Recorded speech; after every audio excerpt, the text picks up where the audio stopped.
I was hurting so many people, including myself, that I thought the best thing for me was to do myself in and end my life, right? And I made some really serious attempts to do that, but they failed, and I know the reason they failed now. But in the last attempt, well, I hope at least it's the last attempt, right? Something happened to me in that process where I could feel myself drifting away. But it's almost as if like the peace that passeth all understanding descended upon me. And in that moment, right, I understood everything about everything. Since that day, I haven't had a drink or any other mind-altering substance. I just try and go with the feeling of flow that comes from my heart. And it's transformed my life completely. I'm coming up to 71. I've just completed my 21st marathon. I'm not trying to show off, just to say how things can turn round miraculously. I've still got no clue most of the time what's going on, to be honest with you. What is a new world in the making for you then, with everything that we've said? It's a feeling. It's Wow. a feeling of bliss. It's a feeling of bliss in action. Yeah. Oh, no, And that's what I wanted to say. That's what I wanted to say is, one of the big things that I learned is lightheartedness is the key. Even in all the chaos that's going on, to keep an open and flowing light heart brings with it more light, you know. And the world would want us to be responsible and serious and grit our teeth and work hard. It's nonsense in my view, you know. It's not that we don't have to work hard, but if we're working hard in the direction of what we're naturally inclined. So I would say, you know, stop having a go at yourself. You know, you are good enough, whether you think so or not. You are good enough. In fact, at depth, every single person on this planet is already perfect.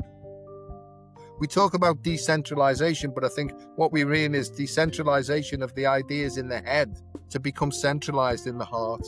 You know, so my feeling for the future is that we need to be working with collective individuality. Right? So that means that every individual, big thing up my spine. So it's about collective individuality guided by this force, this unifying force that'll take us back to our specific soul's frequency so that we can express ourselves in our uniqueness, but all work together and collaborate to make the world a better place. I think that's what's happening. Hi, and welcome back to New World in the Making. Today's guest is Dr. Joe Delaney, a consultant in integrative medicine.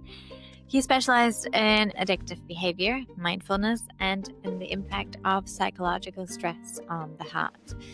This conversation was very enriching, one that really takes us out of our intellectual minds and into our intuitive knowing, where completely new possibilities begin to emerge.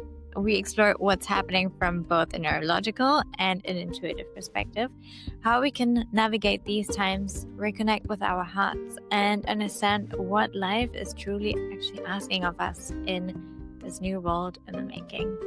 So, let's dive in. Just a quick one, and I promise quick one, before we dive into the episode.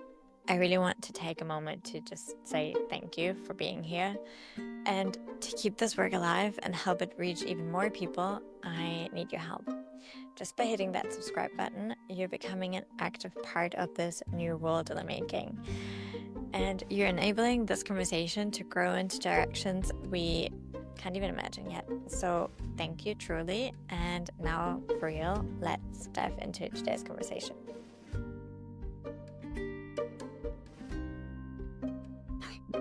Dr. Joe, thanks so much for being here today.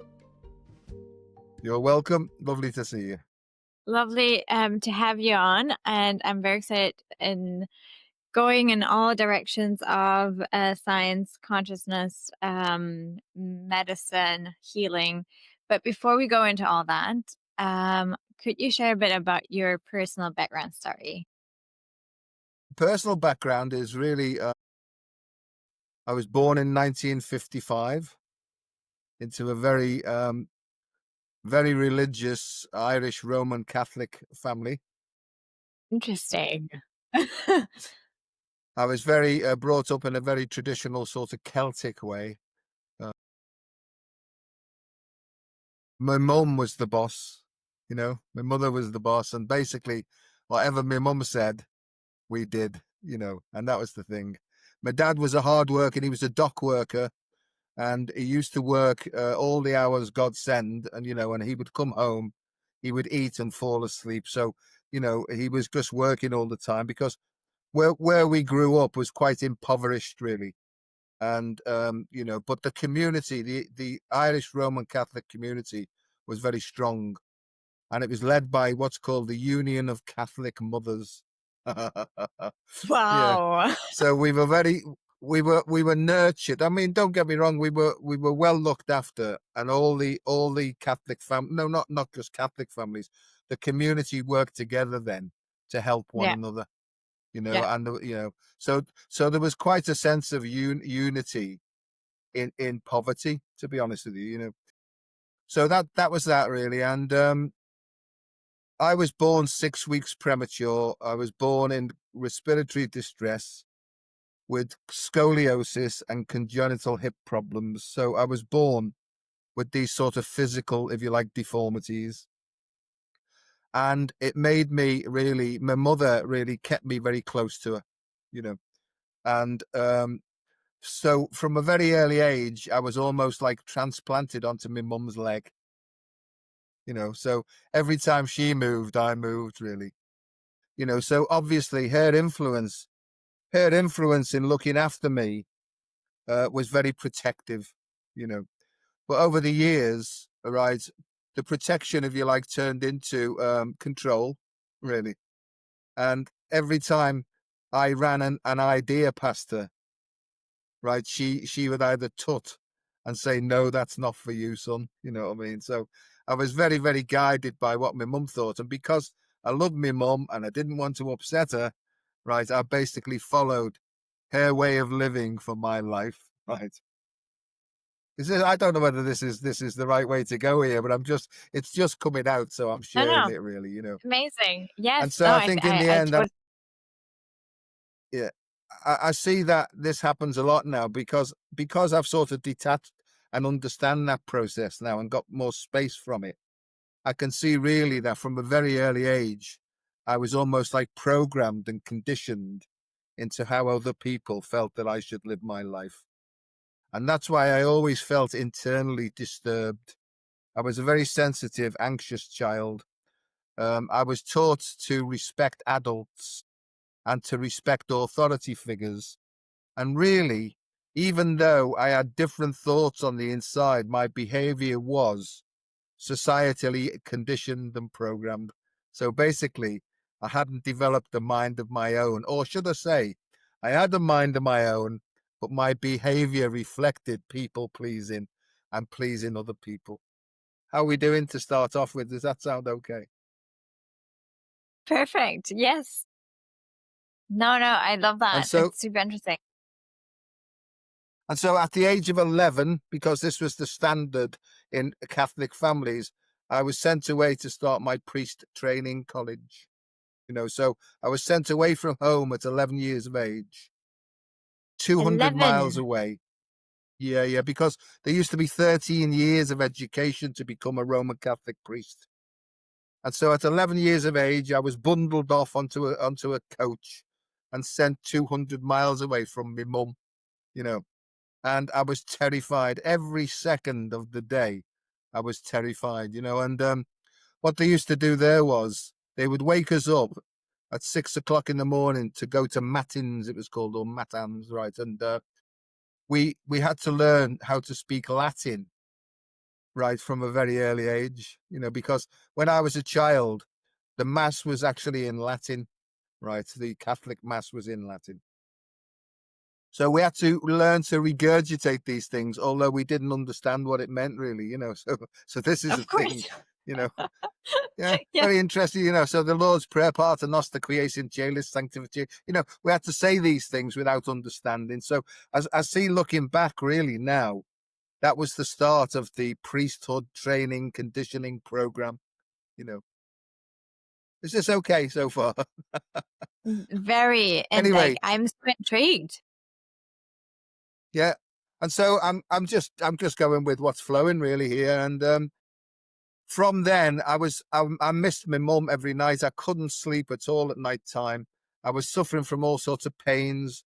I was obviously I was in the infirmary all the time with pains and couldn't put any sort of identification, but I was just basically terrified as a sensitive child. So after about 18 months, my mum said to me, Dad, go and get it. Yeah, my mum said to me, Dad, go and get him. He's got to come back home, you know. So I was taken out of that priest training college then. And then I went into a local school that was run by what's called Christian Brothers. They were like the Jesuits, right? And it was almost like out of the frying pan into the fire, you know. And so the way that the Jesuits, or the way that the Christian Brothers taught us, was if you didn't learn it, they used to give you the scrap. So they give you punishment. So everything was about learning through fear, right? And Adriana, I've learned one thing is you don't learn through fear, right? You're blocked. So you have to develop coping strategies just to try and get through life. So at the age of about 13 or 14, I found freedom in a bottle of cider or alcohol. It completely and utterly transformed my life from that moment on. And then from that moment on, I used to take this Dutch courage as often as I possibly could, because it freed me temporarily and it disinhibited me, and I was able to express all this pent up repression and emotion and lead a relatively normal life. But if I didn't have the drink, I couldn't be free. So that was the root cause of my addiction to alcohol, you know. And for many years, I was able to drink enough to remain normal, if you like, and to work in a job to make the money to bring things in. But over the years, as the stress increased, I needed more and more drink.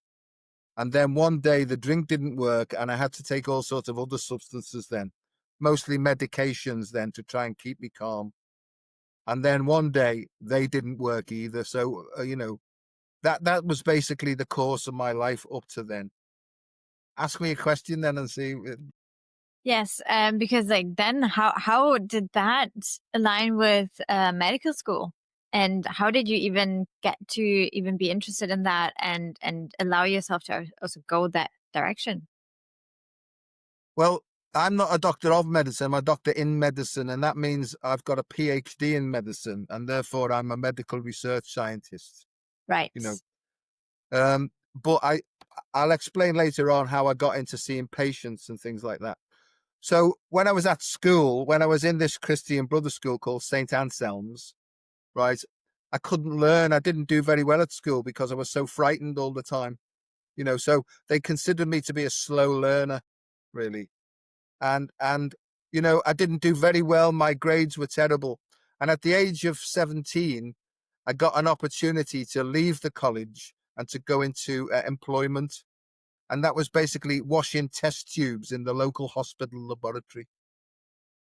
Yeah. So I started off doing that, right? And then when I was in there, something opened up in me. And I thought, I love this field. You know, I've got like tingles talking about it.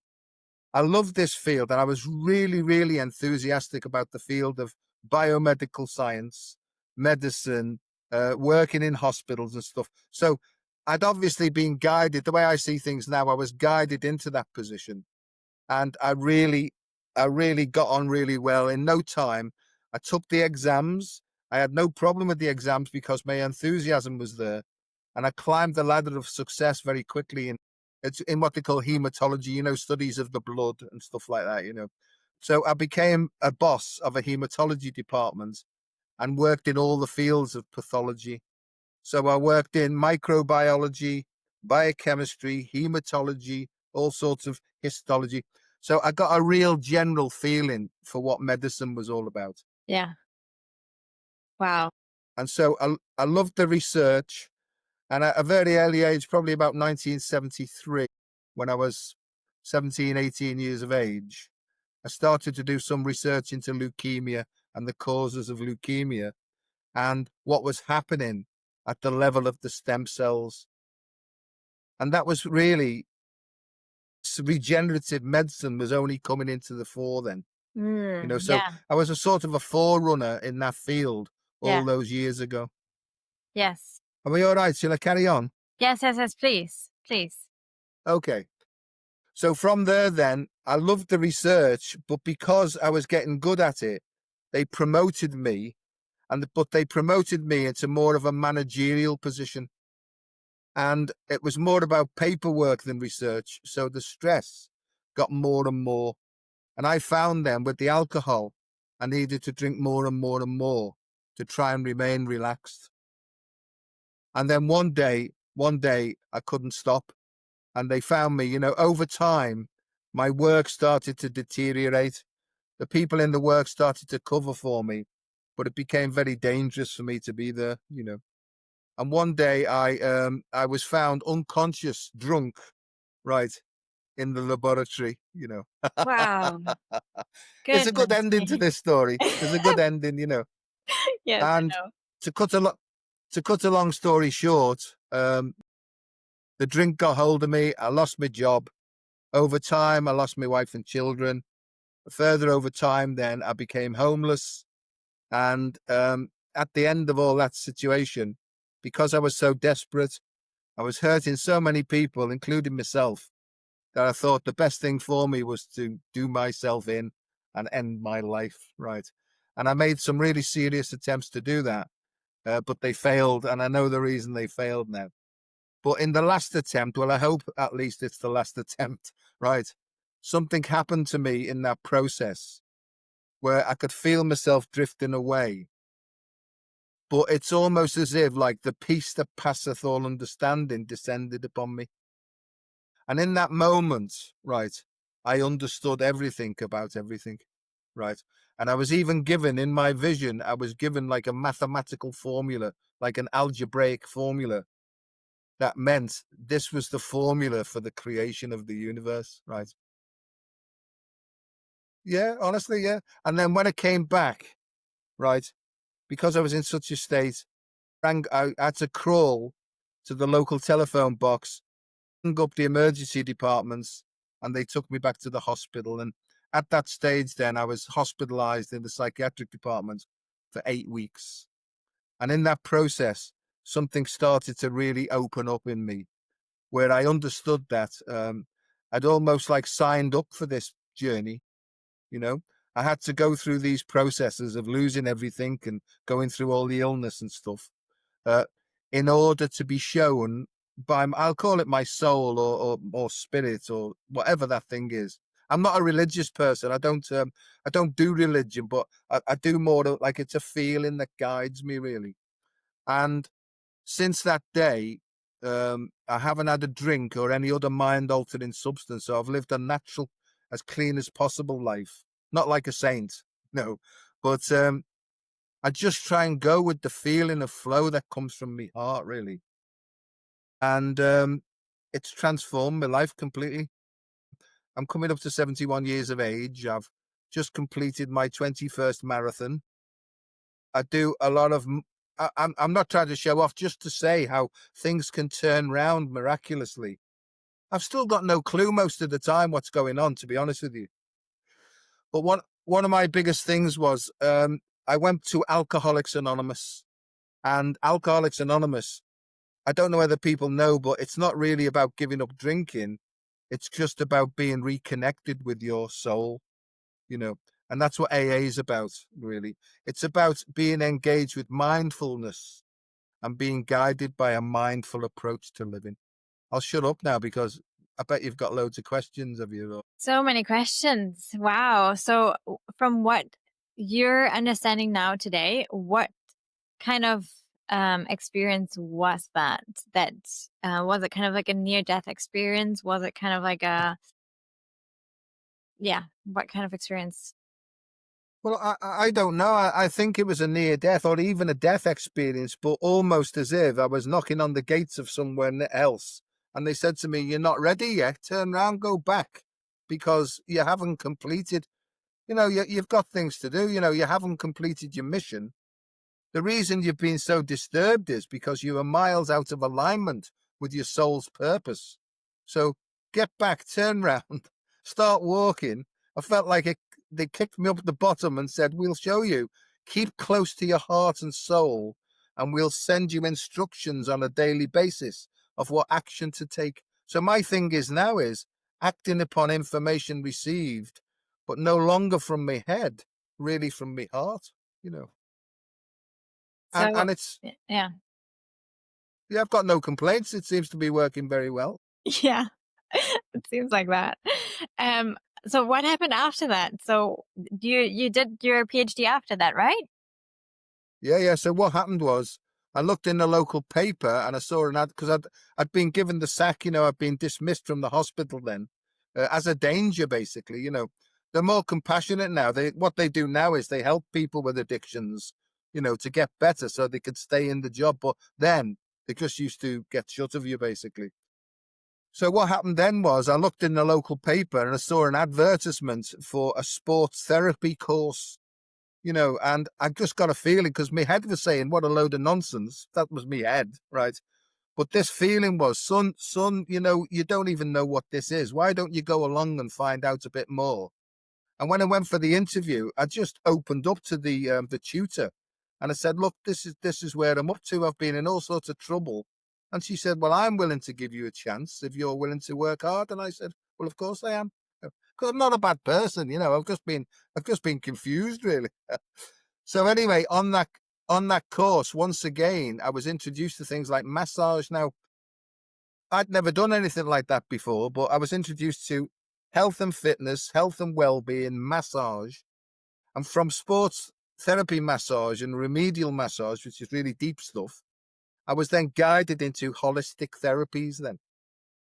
And I was led into something called the Indian head massage. Now, my head was saying, oh, this is such nonsense. And my heart was saying, will you please just give it a try? Let's do it. So I sat down. I was a client for somebody who was being trained in it. And the feelings that came, I thought, oh my God, what's that? You know? So then that led me into other things like Reiki healing. Now my head again was, oh God, Stop it. nonsense. And I got the same thing. Go and have a session and see what happens. Well, then I got all these like expansion feelings and stuff like that, you know. And I think that more and more I was being reconnected to my own sort of individual soul's frequency, you know. And the more I got aligned with that, the more sort of inspiration comes in. And that's really what guides my actions today. And do I make mistakes all the time? But I'm only learning like everybody else, really. And that all started, I haven't had a drink or any other mind-altering substances for 33 and a half years now. Wow.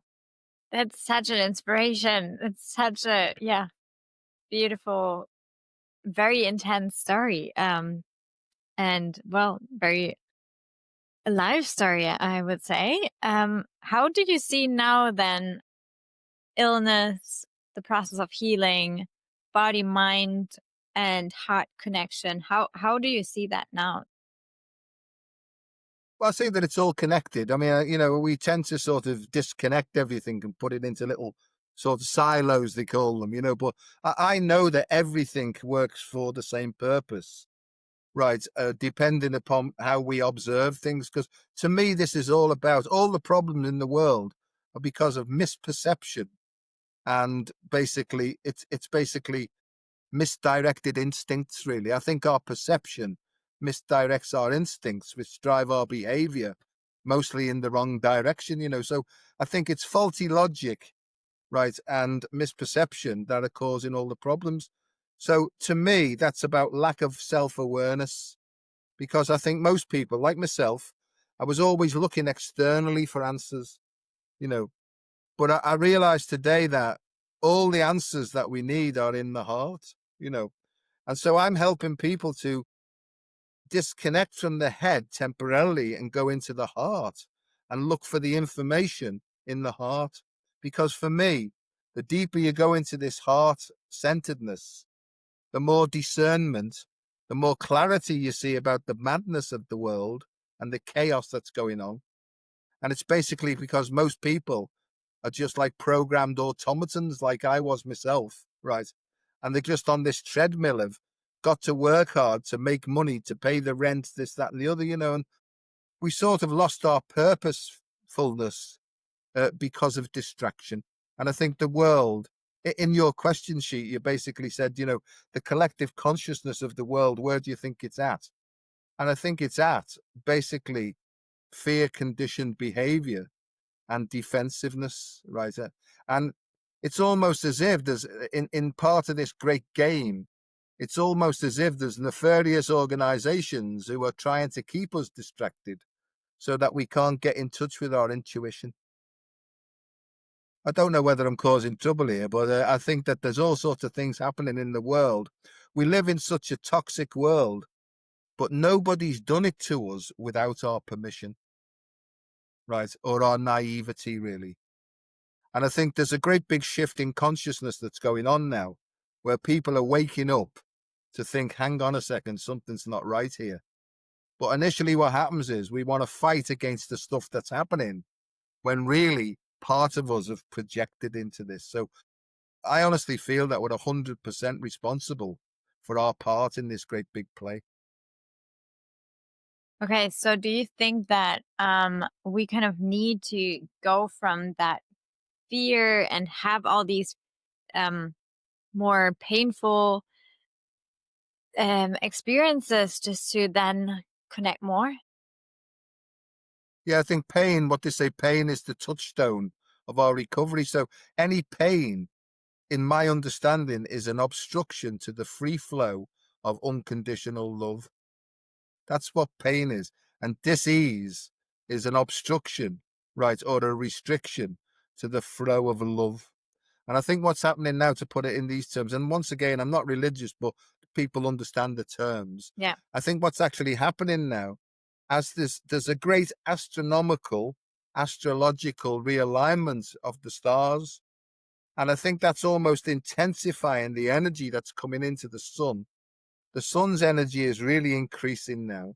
And because of the intensity of the life frequencies, it's impacting on Mother Earth.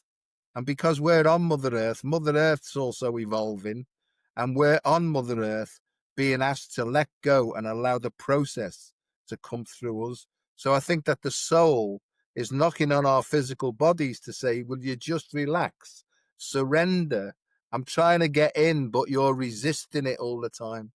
So pain is an indication of the resistance. And really, the pain increases until we go, oh, I can't stand it anymore. See, letting go, I mean, it's keeping hold of stuff that's the problem. Letting go is easy. It releases the pain, but we hang on. Resistance means we're trying to keep hold of what we've always done, right? But why? Why is it so hard for us if if let go and we know and see that it could be so much easier? Why is it so hard for us to let go? It's called denial. It's called deep programming and deep conditioning, because the fear conditioning means, right, carry on doing what you're doing now and just focus on that and all will be well. And that's the big lie, is we keep trying to keep hold of our old ideas, our old emotions and our old attitudes. And we hope that it will change if we just, and it's not going to change. Nothing changes if nothing changes, to use a phrase that's around at the moment. So surrender only comes when the pain becomes unbearable. And some people are really, really good, right, at dealing with pain. However, one of the biggest ways of dealing with pain is to go to the doctor and get some tablets to dumb you down and anesthetize you. And then you can carry on then on the treadmill of basically unawareness. And once again, there may be nefarious organizations who want that to happen. I don't. Yeah.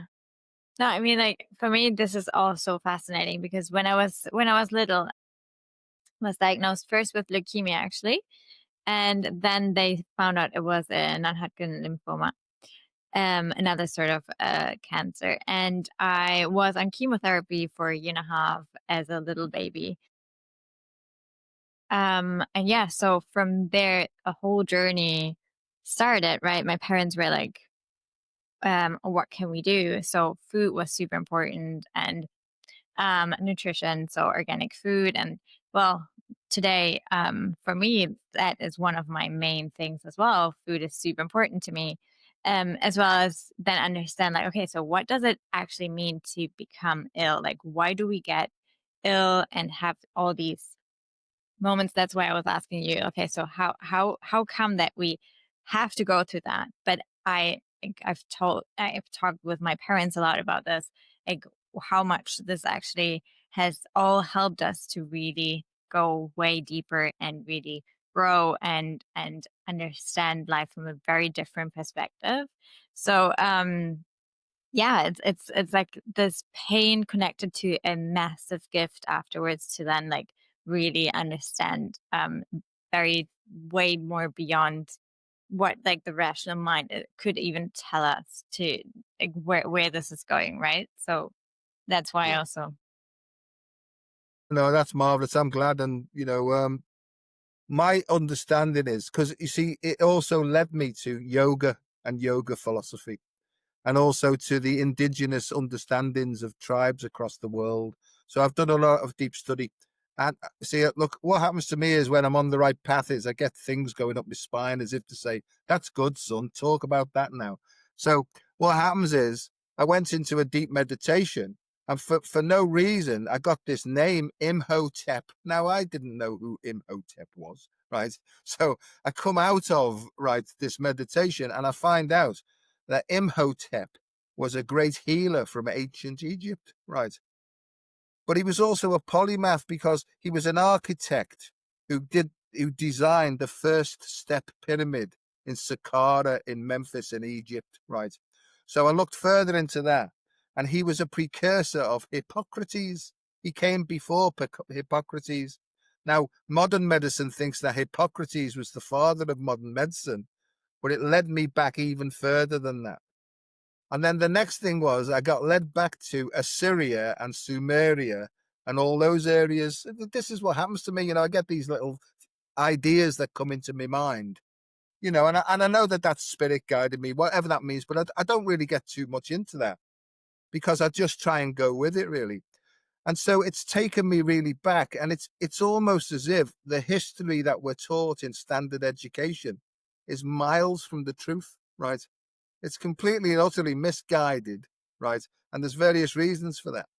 So I find that if I go into a really deep meditation and just sort of sit mindfully without doing anything, it's almost like the next bit of information comes in to act upon, as I mentioned before.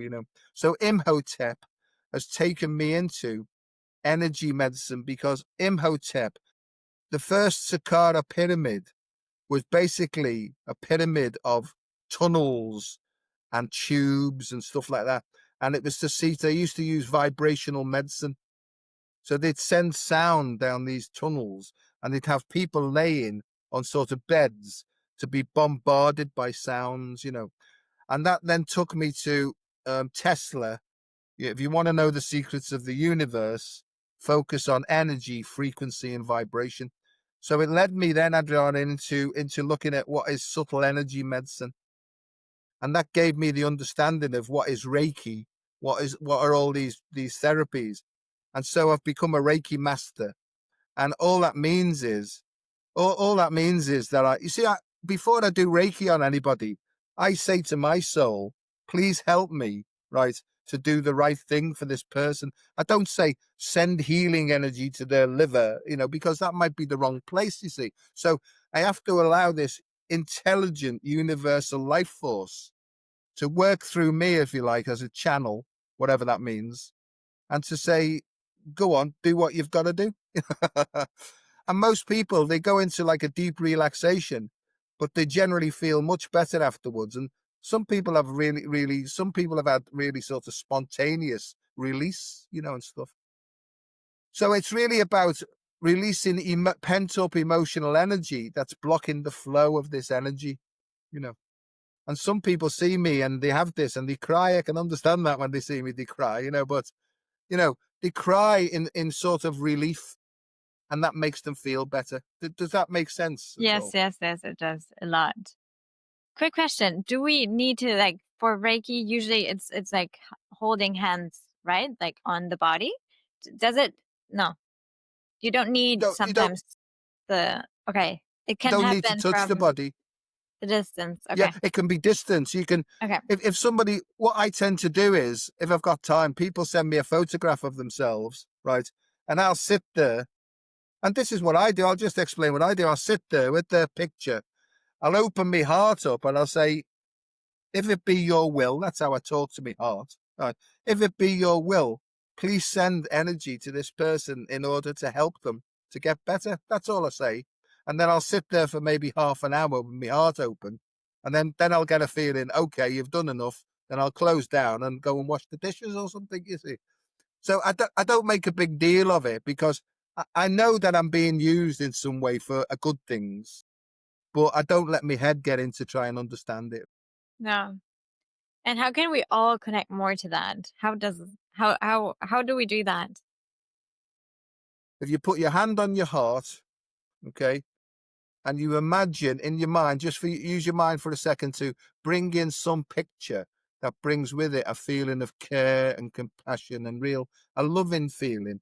So for example, if you've got children, you could bring your favorite child in and it brings with it a nice feeling. Then you can get shut of the child then because it's done its job. So then you're out of your head It's like, back into okay. this, or if it's a pet or, so you get that feeling in your heart, right?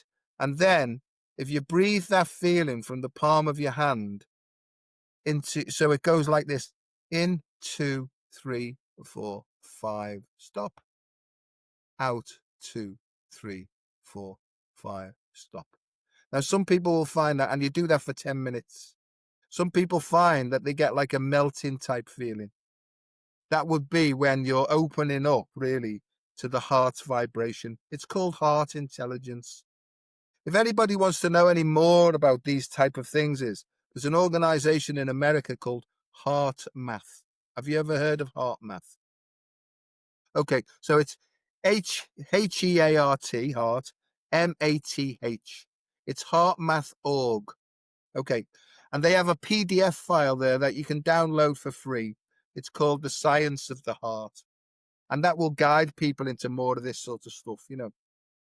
Anyway, to go back to that, if people do that for 3 10-minute sessions a day, what it actually shown is, scientifically, it's shown that the two sides of their nervous system, their autonomic nervous system, start to work in harmony with one another.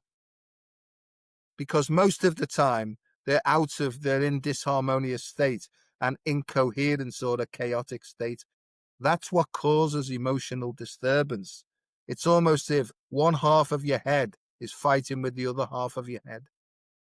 So if you take your right side of your brain and your left side of your brain and put them both into your heart, and then you do this breathing, it's almost like your heart brings them together. That would be the sacred union.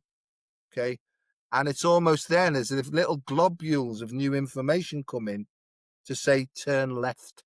You've been thinking to turn right, but then your intuition will say, turn left at the bottom of the road. And it is that simple. And then suddenly what happens is you'll bump into somebody maybe that you haven't seen for years. And you start, do you see what I mean?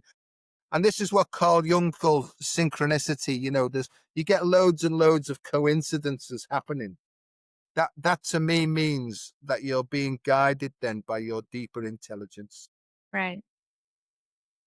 Okay, so I mean, I'm just feeling it, so it totally makes sense to me. But someone that has never experienced that maybe, or is very much guided by the more traditional, well, modern traditional scientific perspective.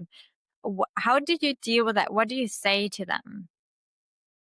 Well, I have a piece of equipment from HeartMath where they put a thing on their ear, but that picks up their heartbeat.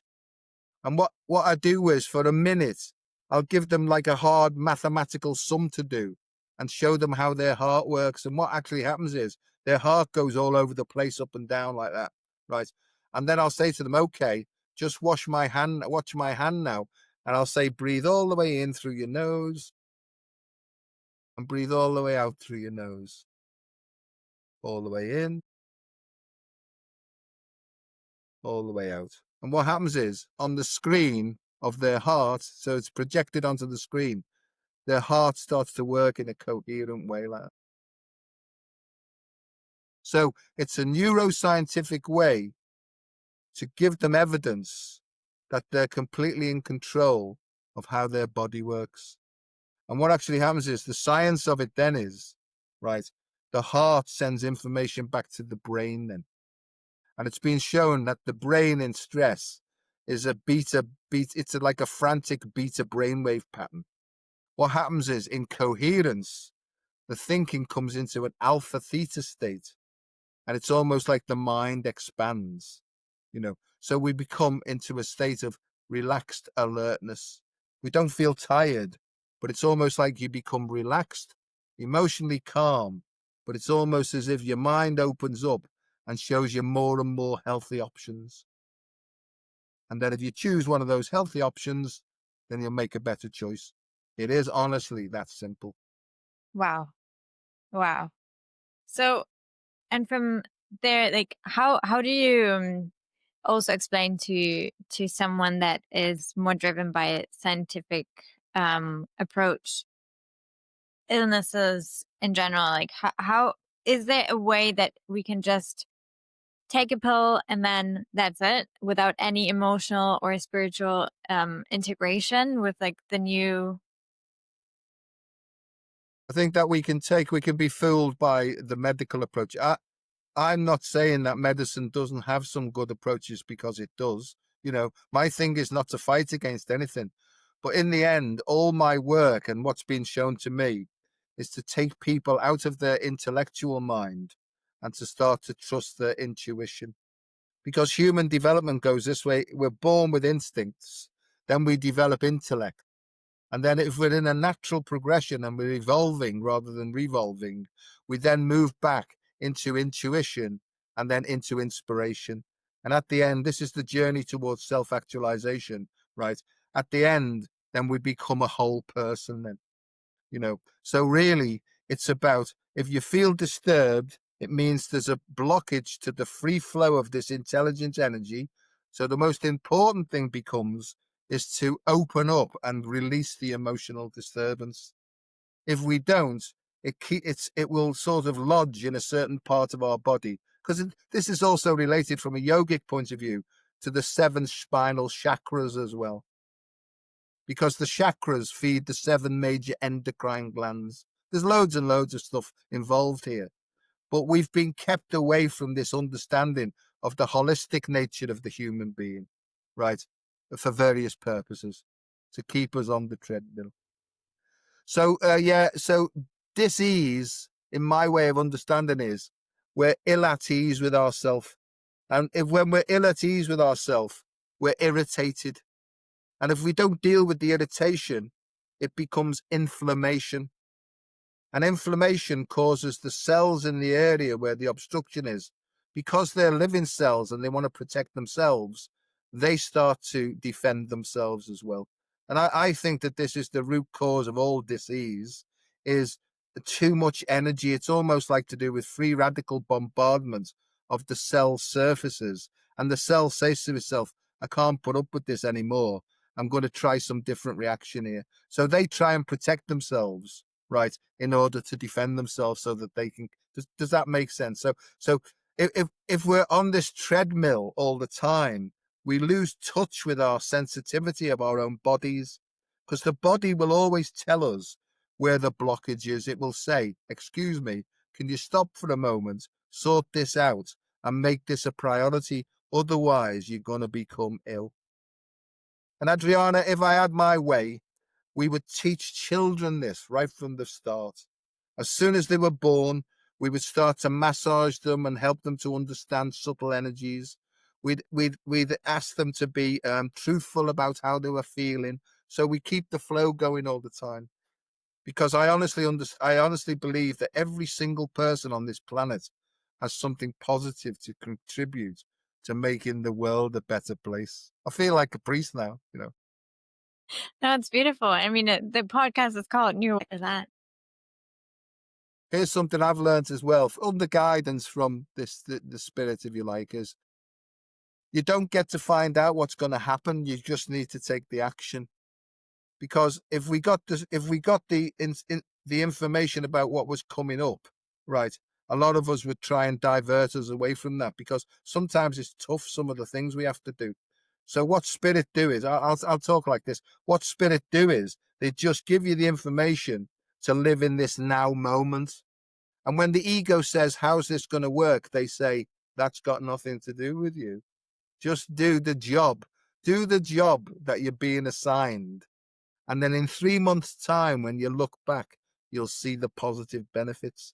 And that causes intellect also always says, ask, ask, ask, ask. It always wants to know. The biggest freedom comes if you can accept that you don't need to know, but you're being guided by a force that's far more intelligent than you are, that sees far more distant than you can. If you just surrender and be guided by that, then I think it's called surrender to win. It's hard. It's I think in the West, they tend to get, go west, young man, and make something of yourself, right? In the East, they say, go east, young man, and make nothing of yourself, right? Become nothing. I think that there's some sort of a midway there, where sometimes you need to take action and sometimes you need to don't take action. So it's trying to feel what needs to be done. So it works by feelings first, really. Feeling your way into what action to take right in front of you there and then. So with everything, all the chaos happening, what you already were mentioning in the world, lots of wars, misery, climate change, now AI, a lot of, yeah, transition, anxiety rising. How do we deal with that, and where do you see us going? You were already mentioning that consciousness is rising, that there is a transition thing, but still, how do we deal with that?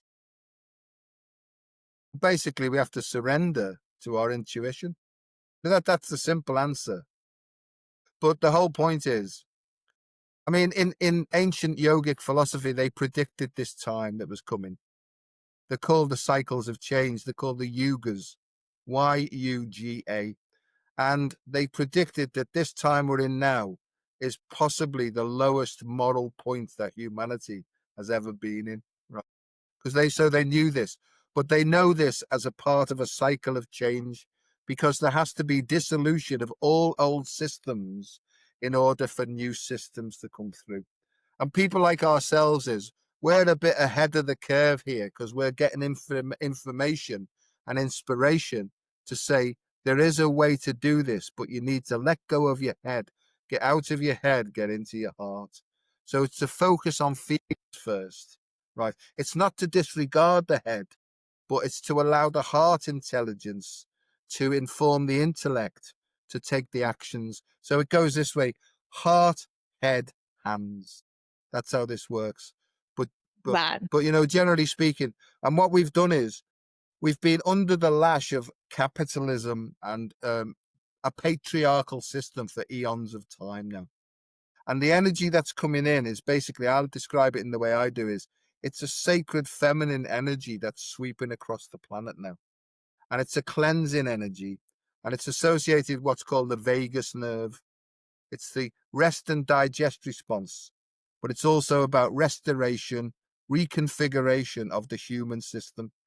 And it's coming in that strong now that we get disturbed, because it's a whole new level of values that are coming back, right, in order to inform us to make the world a cleaner, better place. This is not about becoming saints or anything. It's just about realigning and helping people to realign with their soul's vibration. And when they're in touch with their soul's vibration, they'll be in touch with their innate abilities, their skills, and what they're naturally good at. And yourself is, when you're doing something that you're naturally good at, it's effortless. It just flows and it's enjoyable, and to be able to do something that you're good at and enjoy it, that contributes to the world, I don't think there's anything better than that, really.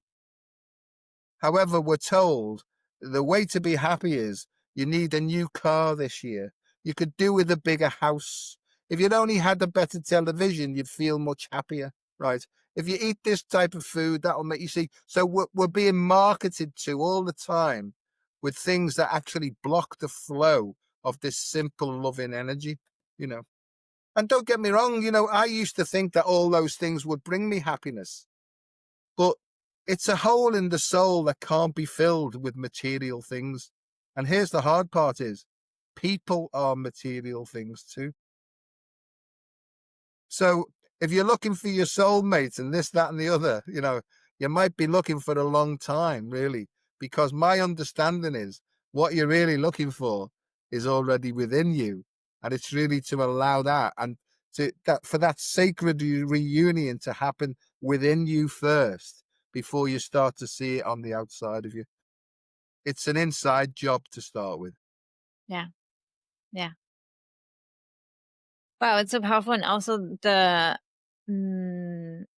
love the feminine energy perspective in here, because I've heard that transition from also, Salim Ismail was also talking about this from a more business perspective. And he was mentioning how we are totally going from a masculine approach where it's more hierarchical, everything, where there's everything more direct command and follow, and the feminine is coming in as an archetype of, well, way more decentralized organization, way more flow, and exactly what you were saying, no, like digest, respond, understand, and go from the feeling and intuition. So yeah, super interesting that you also from the other perspective come to that same conclusion. I think some people make a mistake as well, is they misunderstand male and female and masculine and feminine,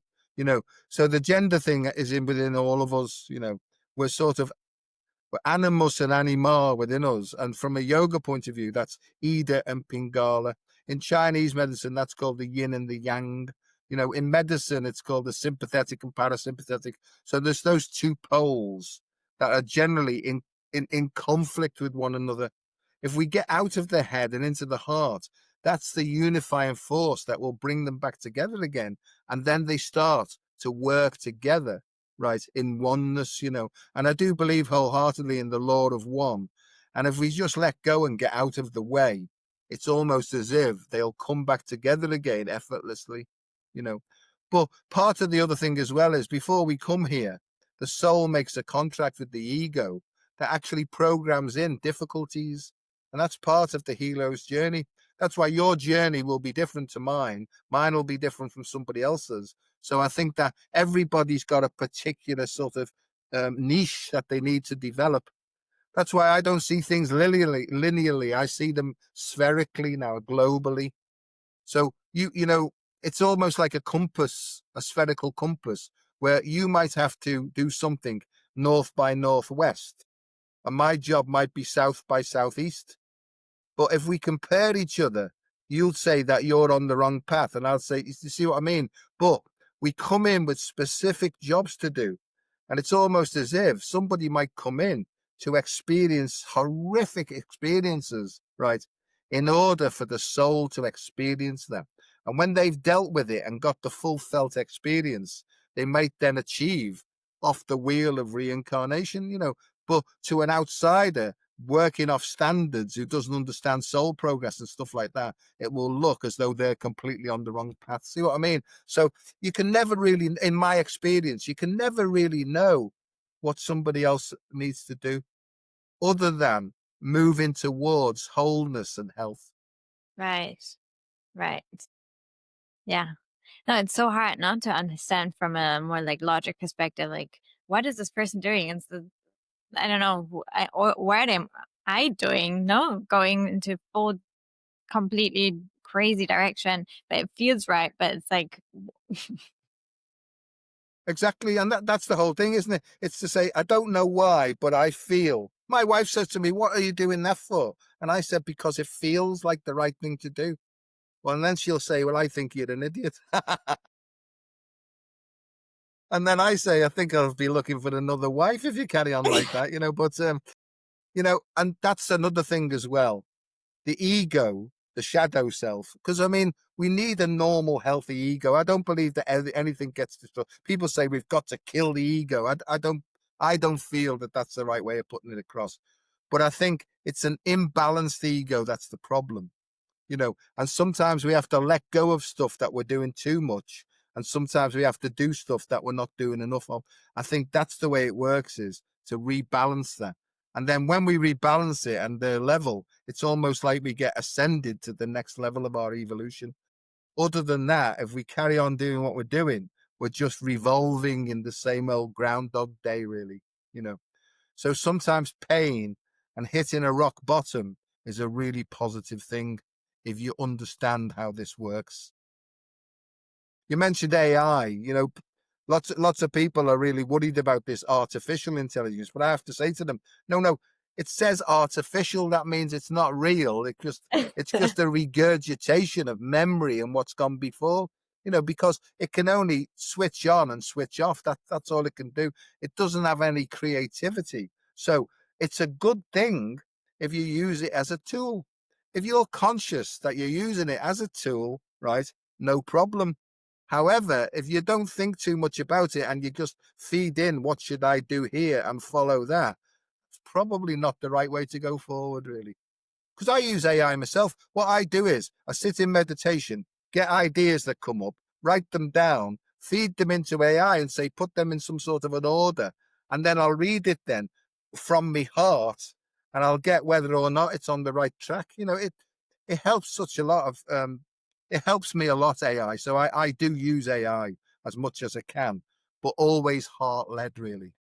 I love that. I do that too, and I love that perspective, because also it's such an amazing tool that also came here for a reason, right? I mean, in some way, it might even enable us to become more connected to us, make us see more our humanness as well, wanting to connect even more with maybe the our hearts, and also with the other, and yeah, just getting out of the technological aspect into a more centered state. I agree wholeheartedly. I mean, to me, this is all about, I have a thing with the figure 12.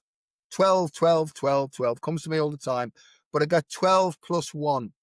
12 plus 1. The 1 is the heart. That's the unifying thing, right? And the 12 are the different skills and attributes, right, that every human has the potential to have, right? I believe that's the potential of all. So in a symbolic way, that if you were a Christian person, you might say, well, that's like a bit like Christ and the 12 disciples. And I'd say exactly, because the 12 disciples are different frequencies, right, in our mind. I know this is true, right? And where I'm being guided towards now is that the heart is connected to the 12 cranial nerves, right? So that's where I'm up to now. So there's that. Each cranial nerve has a specific outlook on life, or a specific intelligent stream of information associated to it. So it's a different frequency, different sphere of consciousness, different intelligence stream. And I think that we're being given the opportunity now that if we allow our heart to open up and really become the master of these things, then the disciples aren't arguing with one another, because the Christ says, shut up, you lot. I'm the boss here. Right. Peter, you're good at stonework. You go over there and do that. Andrew, you're good at bookkeeping. You do that. And remember, I'm the boss, not you lot. And I think what's happened before, the chaos is with these 12 aspects fighting with one another all the time. And I believe that we need to bring in each one of them as the moment determines. Do you see what I mean? So in this moment now, I might need some mathematical information. I can ask the Andrew vibration to come in and help me. And I think that's the way it works. But here's the other thing that I'm being guided towards, and I haven't worked it out fully yet, is that the cranial nerves operate mostly the facial muscles. So it's how you hold your face determines where your eyes point to inside your head. And that's where you can actually link with different portals of consciousness. And now whether that can take you to extra galactic and interdimensional visions, I don't know, but I have a feeling that something's connected there. And so meditation and allowing the heart to guide us, and the other thing is the 13, the 1 plus 12, the 13 took me back to Imhotep. This is no lie, this, right? And I found out that Imhotep, right, is associated with the 13th turning, right? And it's associated with the planet called Ophiuchus as well. And apparently Ophiuchus is the serpent handler, right? And this is where my head gets guided to all the time, When this started to happen, Adriana, I thought I was going back to the psychiatric department. Yeah, I was about to... But I know... Yeah, no. I was about to ask you. I know now. Yeah. Yeah, I know now that it's all part of some positive thing that I don't fully understand, which is a good thing, right? Because then I'd hijack it with over-analysis then. And it's working, So for anybody who's interested, I think that it may be connected with 12 potentials of a human being, but being guided by intuition, not intellect. Wow, that's so powerful. And it's so, it gives so much hope, and it gives so much clarity, and maybe also release of, okay, actually, even if it seems that everything is falling apart, it's actually leading us towards something higher and more connected. And it's all part of our journey. Yeah, no, I agree entirely. There's a disintegration into its individual components to reintegrate to a different world. So it's part of the next evolutionary step, not only of the galaxy, but also the Earth, Mother Earth. Because I think Mother Earth's evolving, and we're being almost like forced in a gentle way, right? Like a tide wave, isn't it? So rather than fight against the tide, it's to get on the back of the tide and become a better surfer, really. Yes. Can I ask you, what is death then for you in all that perspective? Well, death to me, like moving into a different room and a different lesson, really. And I think my mum died recently at the beginning of the year, and I was with her holding her hands as she went, and her breath stopped and she went away. And I didn't get a sense of grief or anything like that.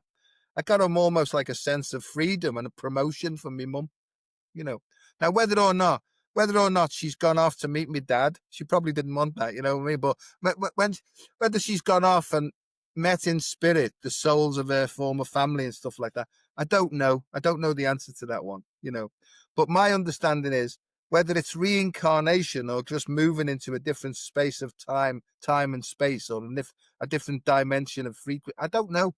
Right. So death to me, it's not the end. It's just the next step in the evolution for the soul, guided by a higher intelligence in the soul. Call that the spirit, if you like, So I don't know. I don't see it as a bad thing. What I see as a bad thing is the suffering, really. It's the suffering and the misunderstanding of this whole thing. I used to be terrified when I was a child that my mum was going to die one day. And that's because I was attached to my mum and I was totally dependent on her instruction, And I see over time is that people are being forced now to basically to grow up, really, and accept 100% responsibility for the choices that they're making, And I think that that's called karma. I think it's all to do with karma. It's all to do with spiritual and emotional growth. But I think in the end, we're all alone to make our own choices. So death, no big deal, right? It's just that we lose people and we miss them naturally. We miss their physical presence, But here's the thing, my mum and dad, sometimes when I talk about them, I get a sense of, and I don't know whether I'm making this up, but I don't think so, right? But sometimes when I'm talking, right, I look at my hands and they're my father's hands, right? And sometimes I'll say something and a phrase that my mum used to use will come out, So to me, I think that they're still present, just not physically present, but in spirit, they're with me all the time. That's what I feel, you know. And sometimes talking about it, it brings up emotion in me. That makes sense. Yeah. Wow. Already um going towards a bit more the end questions. What is something that has recently surprised you? I just think I have an arrogance in me, in my ego still, that thinks it knows everything and can't be surprised, right? And then something pops up, and my head says to me, or my heart says to me, you see, you don't know everything, right? You didn't. So I think sometimes I tend not to get excited by a lot of stuff now, and it can seem very, and I'm just being honest, it can seem that I'm dead bored with stuff, really. And sometimes I need a surprise to come to me, but I think that there's big positive things happening in the world. If we can get through all the real horrible stuff that's going on, you know, there's lots of things that happen. And what surprises me is nature itself, you know, the beauty of nature, and these are like sort of platonic feelings of goodness, beauty, and truth. These are sort of emerging in me more and more, where I'm really appreciating and feeling the beauty of natural nature, right? And so I suppose, to be honest about answering your question, is there's more and more things that I didn't expect surprising me, to tell me that you're only just scratching the surface of what's possible here, son. And we will show you something new every single day if you want to pay attention, right? And that's my big thing, is pay attention. Pay attention first inside, to be guided to look outside and seeing what's really possible in this world. And it's a positive thing. It's beautiful. I could do with less challenges and more beautiful surprises, really. Well, But I have this trust now. People say to me, what about the future? What about money? What about this, that, and the other? I feel generally so confident in my guidance that I know I'm being looked after. So I allow spirit to manage my finances, to manage what's coming up. We didn't know this was coming up. This just popped up out of the blue and stuff like that. It's amazing how many positive things are coming up. And what I like is I get to talk about myself all the time, which makes me happy. Yeah. oh no, And that's what I wanted to say. That's what I wanted to say is one of the big things that I learned is lightheartedness is the key. Even in all the chaos that's going on, to keep an open and flowing light heart brings with it more light. And the world would want us to be responsible and serious and grit our yes, teeth and work hard. It's yes. nonsense in my view. You know, it's not that we don't have to work hard, but if we're working hard in the direction of what we're naturally inclined towards, then it's not like work. It's just like, so that's what I would say, really.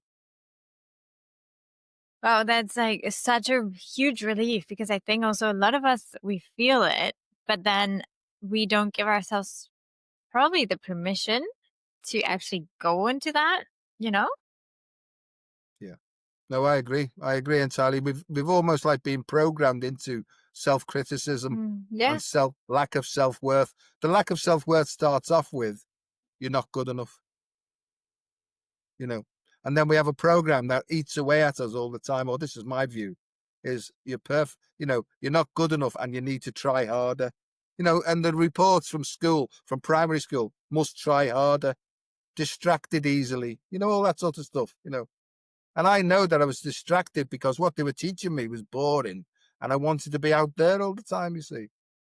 So I would say, stop having a go at yourself. You are good enough, whether you think so or not. You are good enough. In fact, at depth, every single person on this planet is already perfect. Yeah.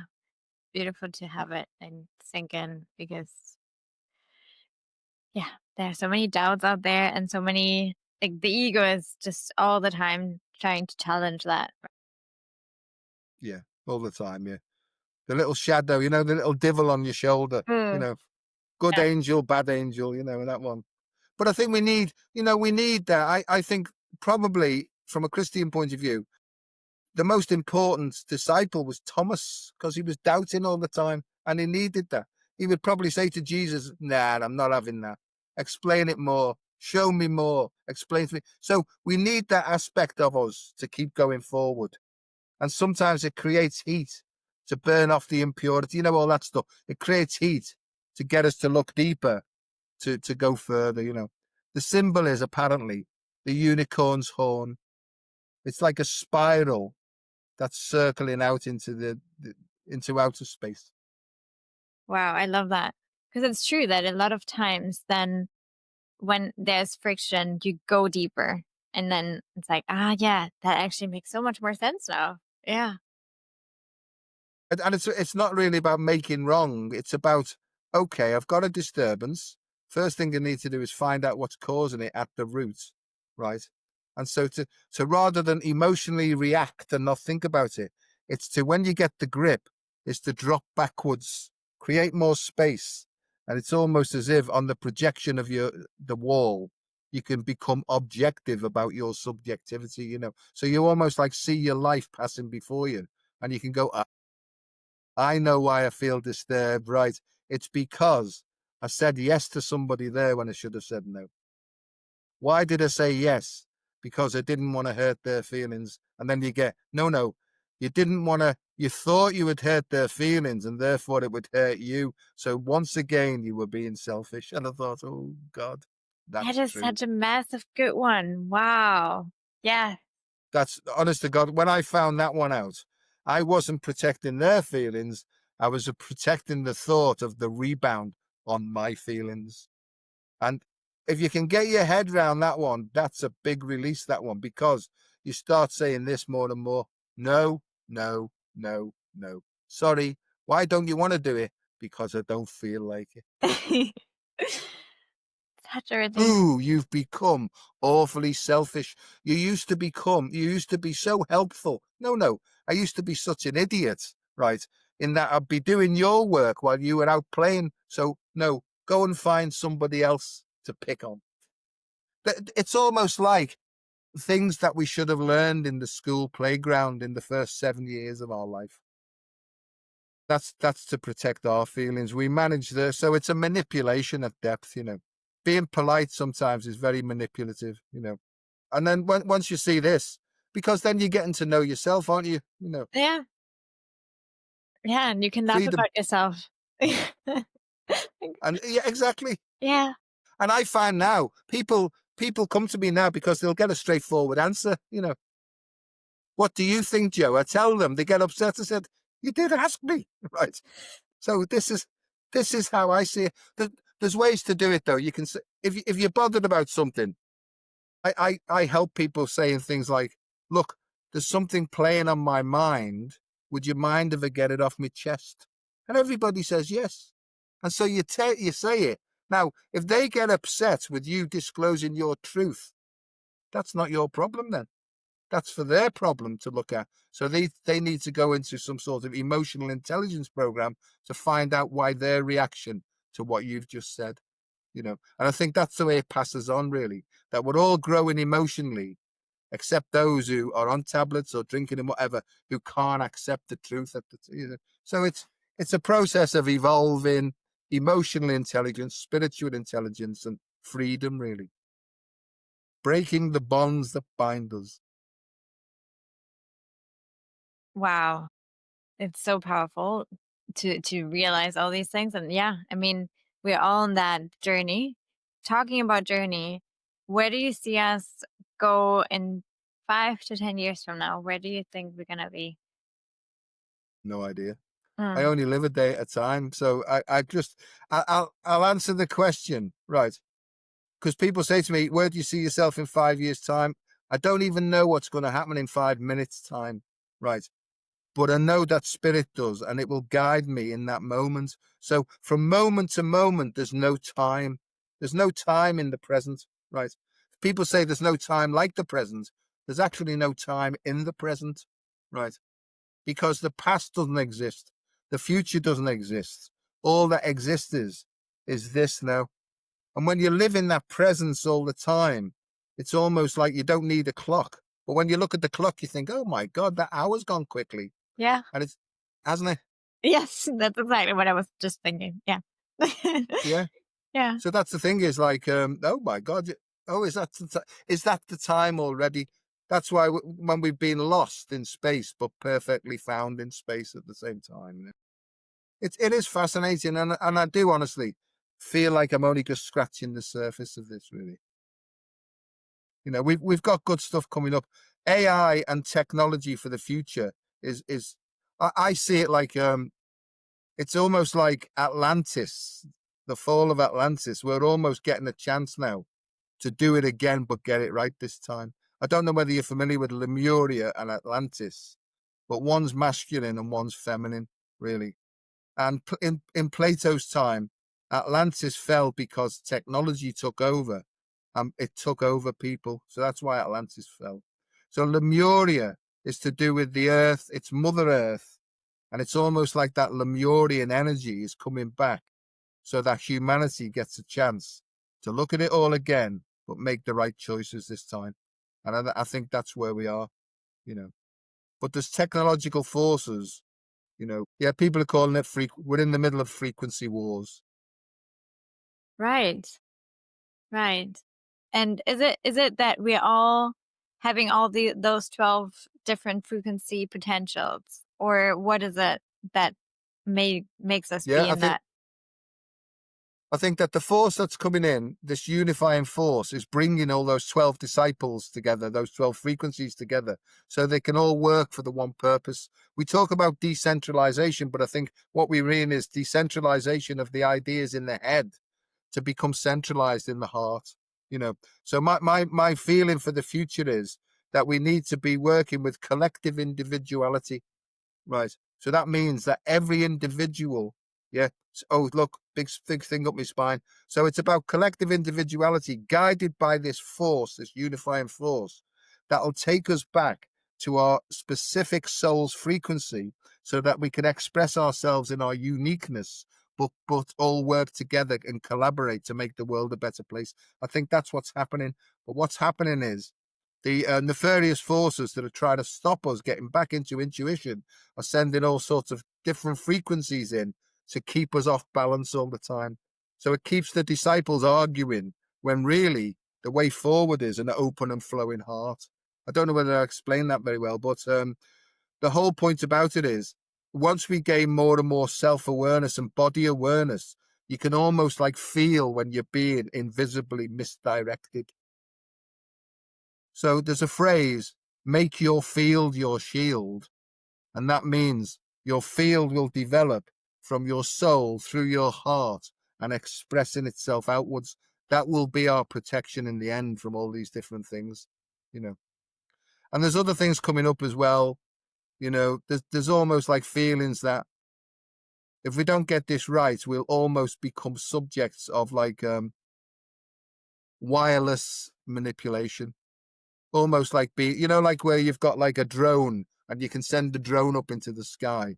There's feelings now and technologies that feel that people will be able to almost like do the same thing with human beings as well. I'll tell you what it's called. It's called the Internet of Body Things.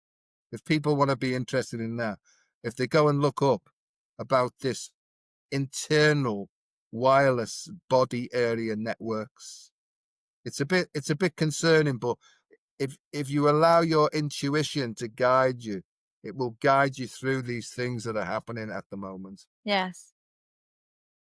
And where do you think these frequencies that could misguide us come from? Why, if there's such a powerful, spiritual not intellectual, but intelligence, like a collective intelligence, such a high spirit wisdom, why should we have then other frequencies? Well, I think it's been going on for a long, long time, eons of time.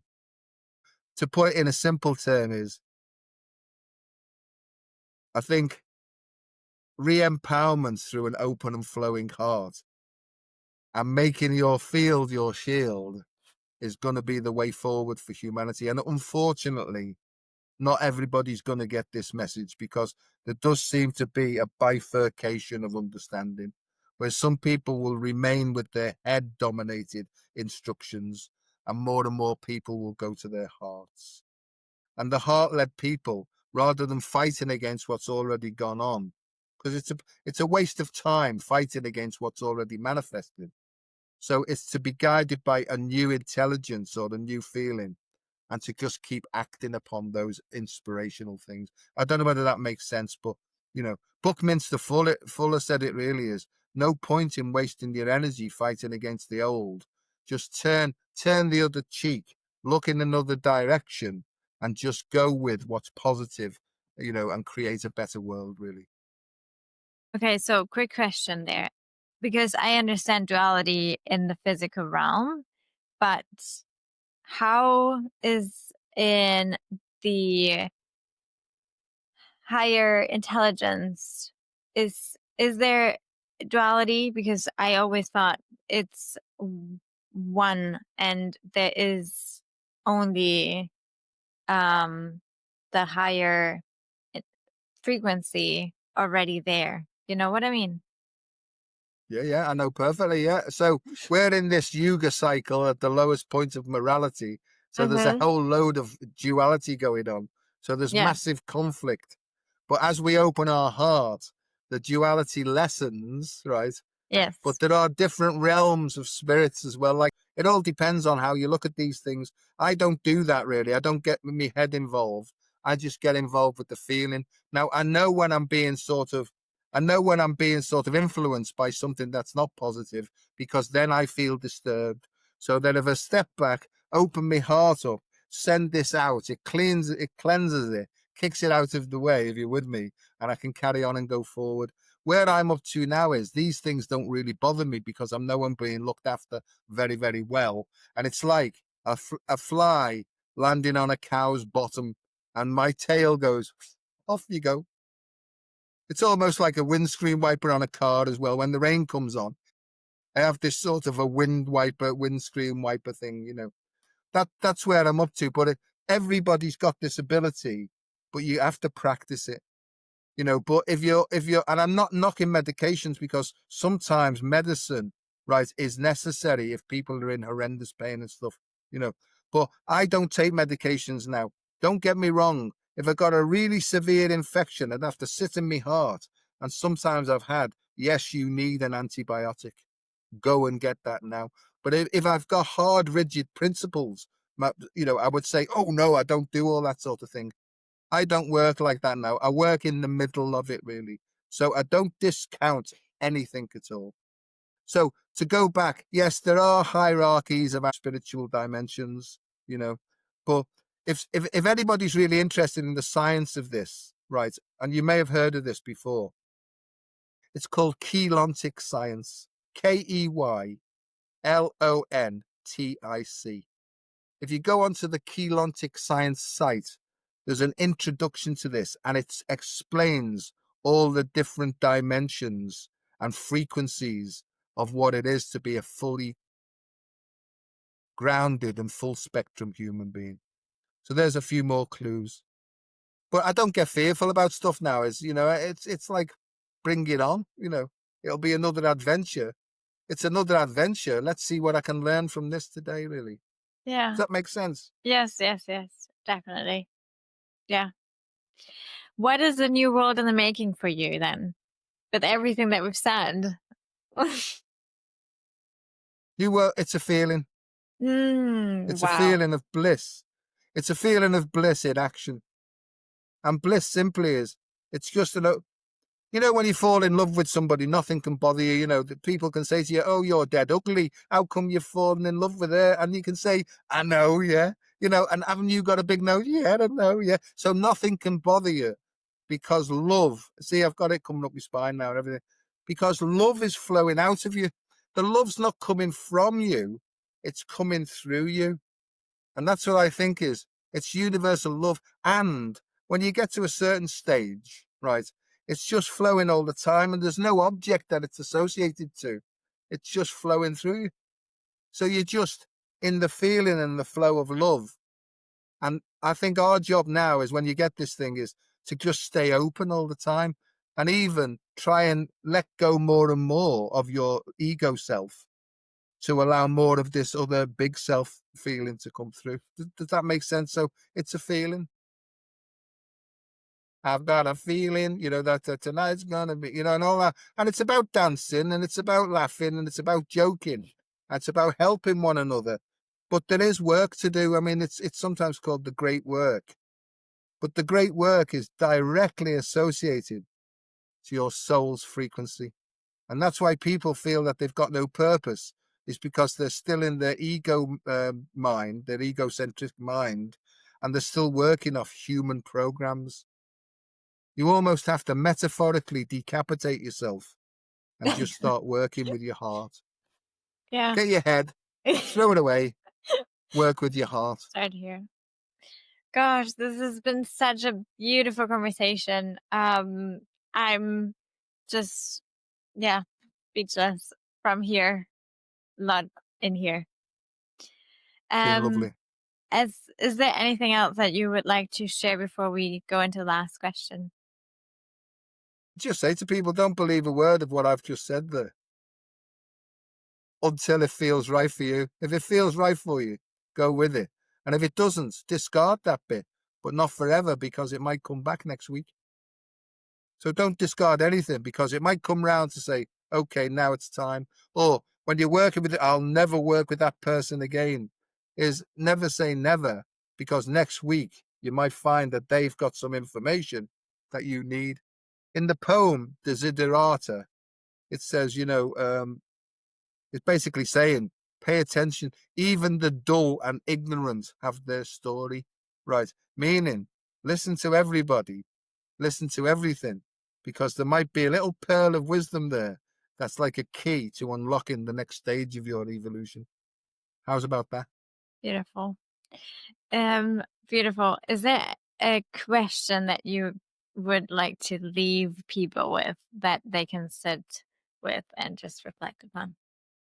Yeah, the question is, how well do you really know yourself? How well? Are you yourself? Right? Because people used to say to me, you've got to be yourself. And I thought I was, but I've realized now I wasn't. That wasn't my real self. That was a programmed automaton. And I think the more that you can jettison all the programs of the human caput and capitalism. Caput means head. So capitalism is driven from the head. And there's nothing wrong at all with capitalism if it's in balance with the heart. I think that's the whole thing. Is I'm not fighting against money, right? But it's to use money and to gain money and to have money, right, for balanced purposes. I think that's what that's for, really. So the question would be is, how well do you really know who you are? With that, I think it was a beautiful ending. Thanks so much for this very heartwarming, heart lightening conversation. Thanks a lot. It's a pleasure. And thanks very much for inviting me. And keep Thank in you. touch. Yes, definitely.